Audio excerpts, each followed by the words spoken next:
You're going to be talking, as I gather, over the next day or two about the role of the European Union on the global stage. And I think it comes at a time which is very, I think, at this point, dramatic. When we look back on the development of the EU, going right back to the beginning of, shall we say, not only 1957, which is when the EC was created, but actually before that, the beginning of the communities, that was the seeding of the EU. I think it's fair to say that there's probably nothing like this in history. A set of countries, now 27, trying to develop a model of super sovereignty and a measure of how one can cooperate across borders, and a magnet, I would also say. One of the more important things about the EU is not just the fact that it exists, but that people are knocking on its doors. Over these many years, going back to the original 6 and then 9 and then 15 and now 27, it's quite an amazing process of what I would call the use of soft power. In other words, the use of the European Union to attract more and more people to think about becoming members of an association, members of the European Union, has probably done as much as one can when one thinks about the need for not only overcoming sovereignty, but overcoming conflict. It strikes me that it's only a few decades since many people on this continent were engaged in the most horrific war in the history of mankind. And the price that was paid for that across this continent and across around the world is something that we will never forget. But it strikes me as well that this measure of success that has gone on in the wink of a historical eye really has to be recognized for what it is, and I think it's a grand accomplishment. Now, that's the good side. The other side is that the glass is always going to be half full in a situation where experimentation is going on in Europe, with the European Union, and across, and I would also mention to say across the Atlantic. From the start, after World War II, the United States has had, to some extent, I think, a slightly schizophrenic attitude toward the development of a European unification process. I say schizophrenic not in the sense of it being plotted out that way, but I think that the process that has gone on since 1950, 1949, 1950, or maybe even going right back to the Marshall Plan in the latter part of the 40s, was designed to rebuild or help rebuild a Europe that was devastated in 1945, that had as much to do with the need to rebuild a continent that was destroyed, but also it was in the interest of the United States to do so. Now, the framework of that particular time frame, of that particular situation of the post-war period, and then, of course, the Cold War that followed, had a very different set of circumstances to which, or in which, the United States was investing in the future of Europe. That, of course, was based on the fact that we had a conflict that was going to emerge for 4 or 5 decades with the Soviet Union, that it was going to divide the world, as we used to call it, in a East-West confrontation. And so the focus on Europe and getting Western Europe particularly up and on its feet was something that was not only something of economic interest in the United States, but it was also strategic importance. Now, over those decades during the Cold War, and I will take you right up until roughly 1994, on this, there was an enormous amount of effort on the part of the United States and in this country, like no other in the world. One of the things that perhaps is an important figure to keep in mind is that there were roughly 16 million Americans who went through Germany in the period of 1945 to 1994. 16 million Americans that were based here with their soldiers and families that were going to then be part of the framework of the Cold War. And that was an investment of money, time, people, and energy, and interests like no other in the world. And I think that the circumstances that have emerged since 1990, 1994, you pick the year, unification of Germany, the end of the Soviet Union, since that period of time, that framework has been in flux, meaning that we are looking for a new definition of power, mission, purpose within the transatlantic relationship.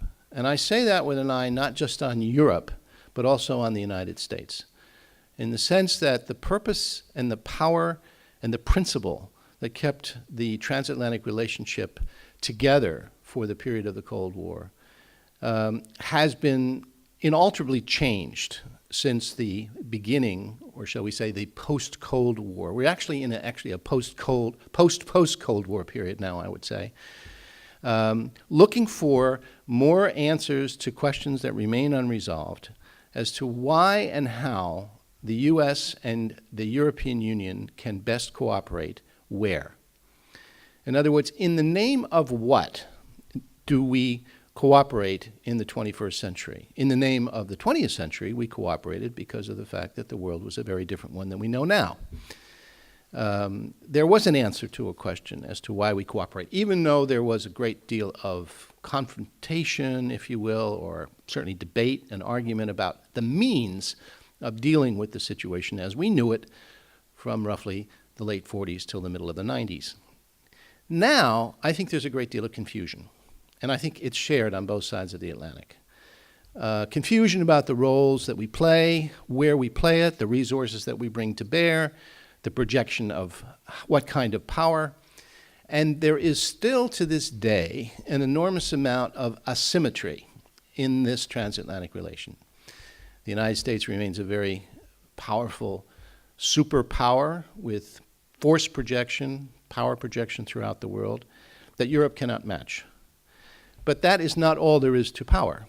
And it's certainly not all there is to influencing a world that is very different than it used to be 20 years ago. Now, a lot of this type of analysis often results in people saying, yes, but the European Union, or shall we say Europeans, have so much in common with the United States. We share values, we share interests, we share common goals and visions. Yeah, but that's not enough. Because issues come up over which we debate, over which we find ourselves not of the same opinion. And they can be minor things, they can be trade issues, they can be regulatory questions, or they can be big things, such as how we view threats.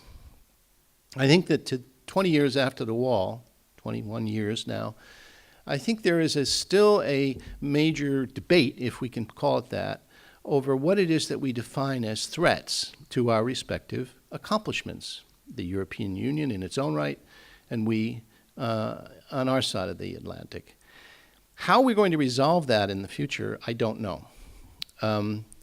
You can argue that it was easier in the Cold War period when you had a defined enemy and you had a wall not far from here that ran through this city, and you could say, in the name of that, we are going to cooperate. But today, the world is a lot more diffuse. Power is much more diffuse. The leverages that we used to have are a lot more diffuse. And as one of the more, I think, stimulating writers in the United States, Fareed Zakaria, from Time magazine puts it, we have a post-American world. Now, what that means, of course, is a bit abstract. But in the end, it means that the United States is no longer singularly able to control as many parts of the world as it perhaps thought it did 20, 30, 40 years ago. And the rest of the rest, or the rest of the world, if you want to put it like that, is coming up to a point where there's more eye-level relationships. I'm talking about not just the European Union, I'm talking about Brazil, obviously China, India, South Africa, and of course, the uncertain future of Russia. And it strikes me that within this somewhat confused state we're in at this point, where there's so much uncertainty, and I would even stress anxiety, if you think about the economic situation. This is a time when it's perhaps that much more difficult to come up with a common answer to the question, in the name of what do we combine forces? Now, I think that one of the things that is going to reshape the triangle, if I can put it this way, of Europe and the United States is not the triangle being the United States, Europe, and those challenges that I'm about to talk about, One of the things that I think is important to realize is that a lot of the US-European Union relationship is almost become domestic. Our common ties in certainly the economic field or an organization like the one that you're participating in today, the NGOs of this world, there's an enormous amount of traffic that goes across the Atlantic every single day. If you imagine the world as a bunch of pipes, the pipes that connect us across the Atlantic are hugely greater than those that connect, for example, in the case of the United States, us with China, us with South America, or us with, certainly with Africa. Africa too often falling off of people's screens. So I think that we're going to have to deal with the future of this relationship, and by the way, our expectations of each other, not necessarily by concentrating on each other, but concentrating on those issues that we share or challenges that we share that are far beyond the borders of Europe. Now, what do I mean by that?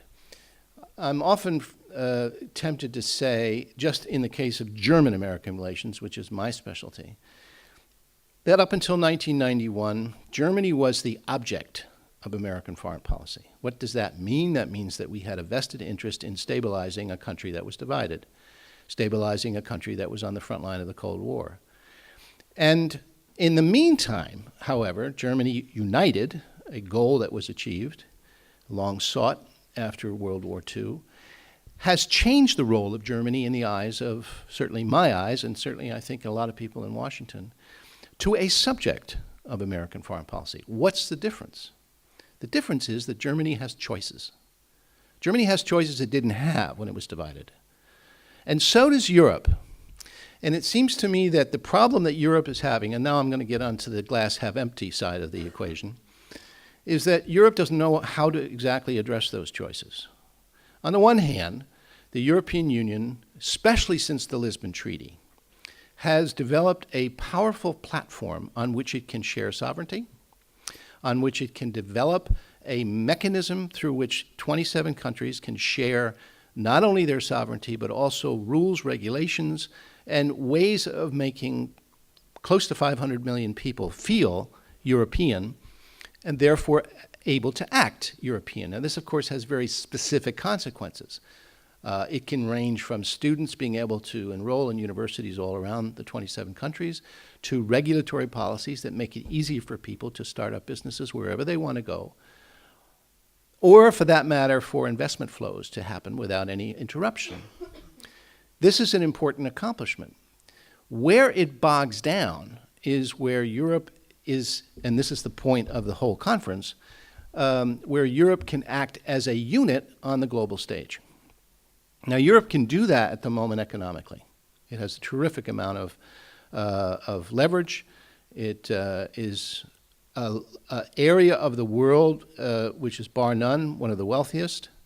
And it also has the ability to interface with most of the world on the economic front.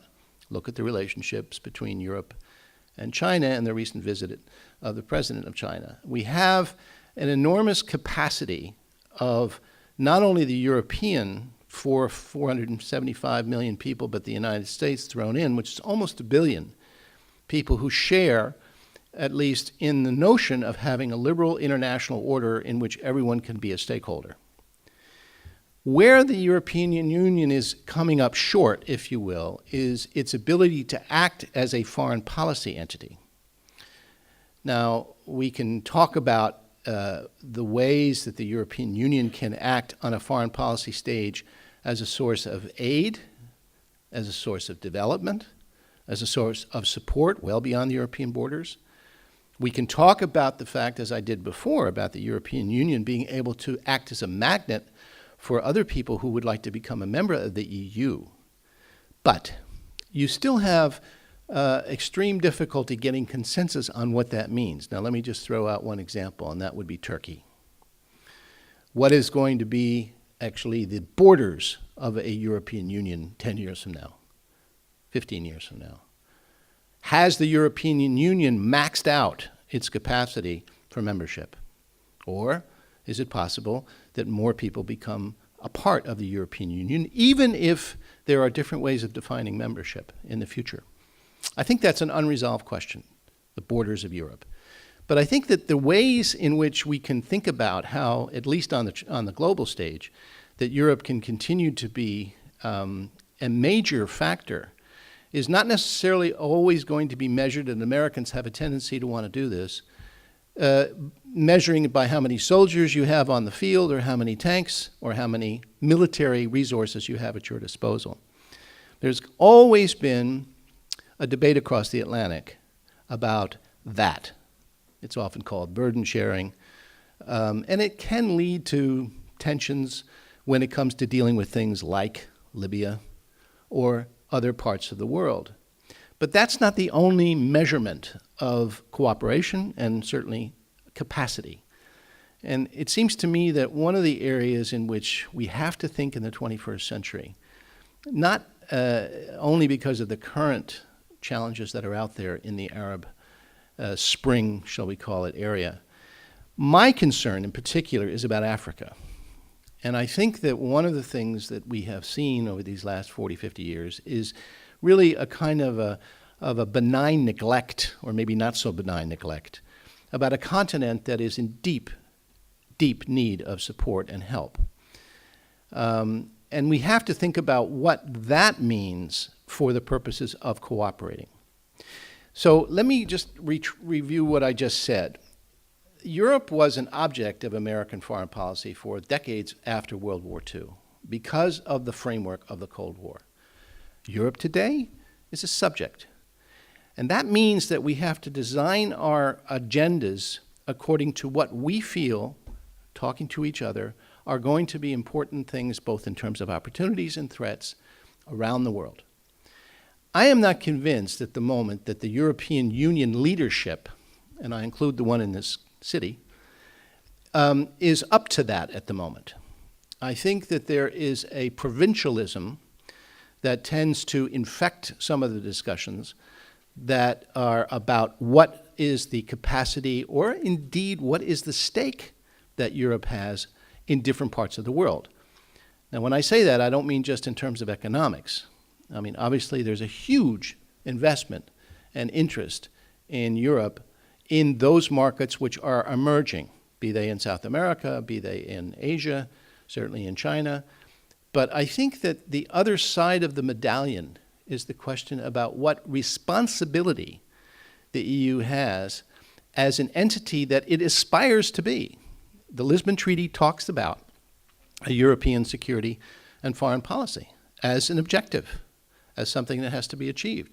It created instruments that are supposed to lead in that direction. Cathy Ashton is a woman who was nominated to be the spokesman of the EU on foreign policy. But because of the fact that there are 27 countries competing for what the definition of a European common and security foreign policy should be, there is still some uncertainty as to how one can act, or how the European Union can act as a unified entity. There will be times when the pressure of events make that, force that to happen. I'm thinking an example of the situation in the Balkans in the 90s, when even then, when in 1994 and 95 there was obviously genocide going on the doorstep of Europe, it was very difficult to get a common reaction without the United States engaged in it. It eventually happened, but I think it's these external events which sometimes force the issue. What's missing in the European debates, and I would again say it's happening, it's a debate missing not just here in Berlin, but I think around the major capitals of Europe, is a decided opinion or a decided debate about what is the role of the European Union going to be in the 21st century when it comes to dealing with these challenges which go well beyond the European border. I think the tools are there. I think that the current situation economically dictates against that. Let me just throw in something here about the United States. We are going into an election year. We're going to have a very tight election in November of 2012. I think that we are going to see in the United States it's going to be very inward driven. We're going to see isolationist tendencies on the part of many people campaigning to defeat Obama in 2012. That's a problem that we have to face in the US. But I think at the same time, this economic anxiety that is also here in Europe, very much so, I think is also making it difficult to come up with a common objective as to what it is that the pooling of resources should require for dealing with things like, again, the Arab countries in transition as they are, for dealing with questions such as those that are the burning problems in Africa, or for that matter, dealing with the notion that we, Europeans and Americans, are becoming ever smaller as a proportion of the world's globe. Not too long ago, the US and the United States was 25% of the world population. Not too long from now, we will be 12%. And there will be a lot more people competing for what lifestyles have been created on either side of the Atlantic over the next decades. And I think we have to come up with a plan, or at least a common perception of what that should mean for both Europe and the United States. We cannot wall ourselves off. We cannot try to simply say we have to protect what we have, because what we have has come to some extent at the expense of many, many others around the globe. So we have to think in terms of how we can get a sense of engagement and therefore shared resources and therefore shared responsibilities around the globe to maintain what is increasingly, as the title of this conference is called, a global challenge, or forming a new global order.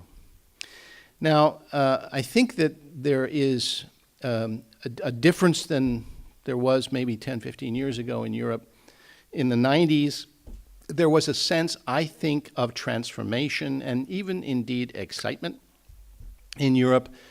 The lead up to creating not only a common currency, the first time the common currencies existed in Europe since the days of Charlemagne, but also I think the expansion of Europe created a mood of buoyancy and to some extent of positive expectations. I think Europe is treading water at the moment. I think even though there's been some great accomplishments, and the Lisbon Treaty is one of them, putting a treaty into effect and making the institutions that are supposed to underscore it does not solve the process problem. And Europe, if anything, the European Union, if anything, is a constant process. Sometimes that's very frustrating for Americans because we like to talk in terms of products. We want to see results. We want to solve problems right away. Often as not, today we can't. But I think that there is a need to figure out how we can merge our respective processes to come up with a better policy that can allow us to examine issues that are well beyond our respective borders. Right now, there is a great deal of tension in the air across the Atlantic over how much we're spending on defense. There's a lot more tension about what we're doing to make sure that what happened in the last 2 or 3 years in terms of the economic recession doesn't happen again. We all have different versions of what works and what doesn't. That's nothing new. That's been there for 6 decades. What the problem is that we have many, many burning fires, if I can put it that way, around the globe to which we have to attend jointly. And the biggest challenge that we're going to have over the next decades, indeed less than that, is to come up with an exceptional way of understanding how we share in those challenges. That is something we cannot take for granted. And and I did want to emphasize the fact that we want to have a conversation, so I'm going to stop here. But let me return to what I said before. Remember that there were so many millions of Americans who spent a good deal of their lives here and in Germany in particular, not just in Germany, but most of them, who went back to the United States and had a sense of having some stake in the outcome of what was, at that point, a divided country. When that 1989 November rolled around, I happened to be in Washington at the time, there was a terrific, widespread sense in the United States of shared accomplishment. Indeed, I would almost say pride. Among people as far away as Arkansas and Texas and Oregon and South Dakota, because they had spent time here, because they had given some of their time to make what then was accomplished a year later an October 3rd of 1990 reality. That base is no longer there in the United States. And what I mean by that is that there isn't the same kind of inhuman, if you will, but certainly organic relationship among millions of Americans about what's going on in Germany today as there was perhaps then. Doesn't mean you know a lot of details, but there's a relationship that was caused by people investing time. Today, yes, you have a lot of people moving back and forth across the Atlantic in the economic and business world. And yes, and it's a very important thing, we have a lot of students moving back and forth and people doing research and sharing in NGO activities like this one and my own. That's very important, but it's not enough. Because the centrifugal forces of our domestic politics are gaining strength. And we're going to see this in spades in the United States in the next 15 months as the struggle for the presidency reaches its conclusion in November. And you're going to see the same thing here. There's definitely some problems in Europe, and Greece has been the catalyst as to what people are saying in the name of what is the EU important to us. It's a difficult challenge and a difficult transformation. And I see not all that many people articulating a good, solid answer to that question.